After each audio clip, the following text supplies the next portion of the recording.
So I'll be doing a video about the RSA Cryptosystem today.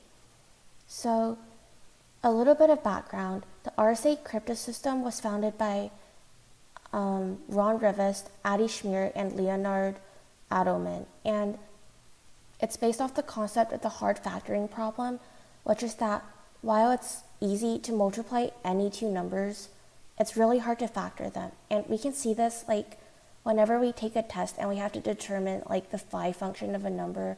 Sometimes it's really hard to factor a number, especially if it's only divisible by arbitrary primes like 67 and 71.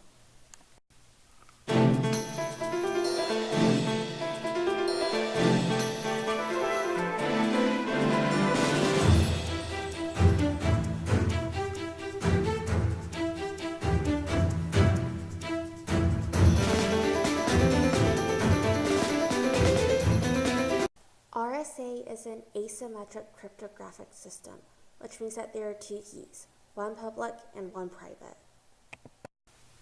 The public key is more like a lock than a key, as it can be copied multiple times and distributed, only to be unlocked using the private key.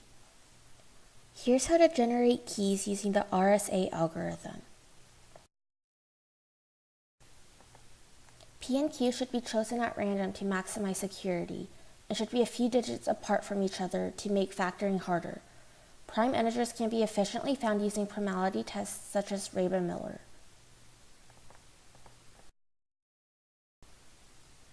Euler's totient function counts the positive integers up to a given integer n that are relatively prime to n. The values e and n make up the public key. D is then released as a private key exponent. Essentially, here we are just taking a message and encrypting it.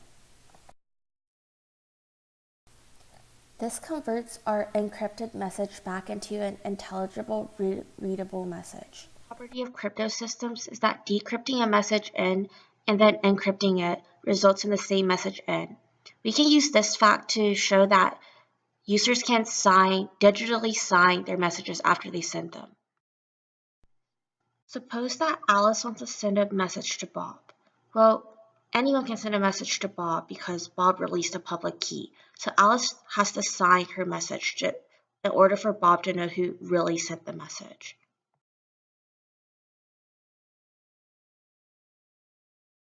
To be effective, digital signatures must be dependent on both the message and the sender. To send a signature to Bob, Alice can create a hash value of her message, raise it to the power of d modulo n, and then attach it to the rest of her message as a signature to Bob. A hash value is basically a numerical value that uniquely identifies data.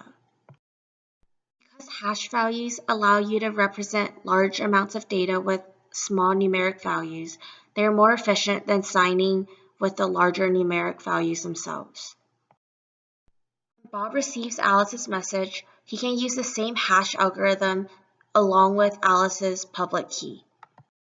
Bob then raises a signature to the power of e modulo n, and if Alice indeed sent the message, his hash value should equal her hash value.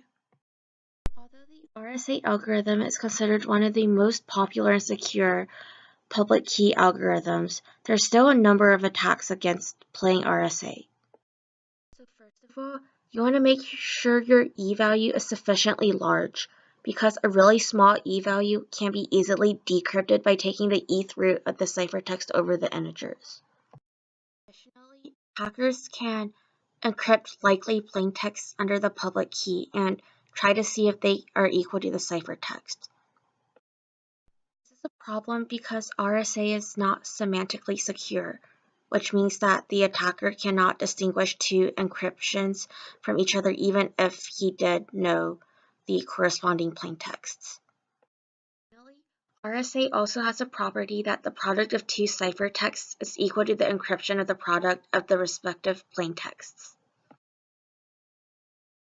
For example, consider an attacker who wants to know the decryption of a ciphertext equivalent to m to the e modulo n. Then the attacker can just ask someone who knows the private key E to compute B is equivalent to C times K raised to the E mod N for some arbitrary value of K. But because of the multiplicative property we've just mentioned, the attacker will then obtain the value of mk modulo n, and from that, the attacker will be able to figure out m. To counteract some of these problems, RSA pads its values before encrypting them. Once padded, the message will encrypt to one of a large number of different ciphertexts. Thanks for watching, and thanks for a great year in number theory.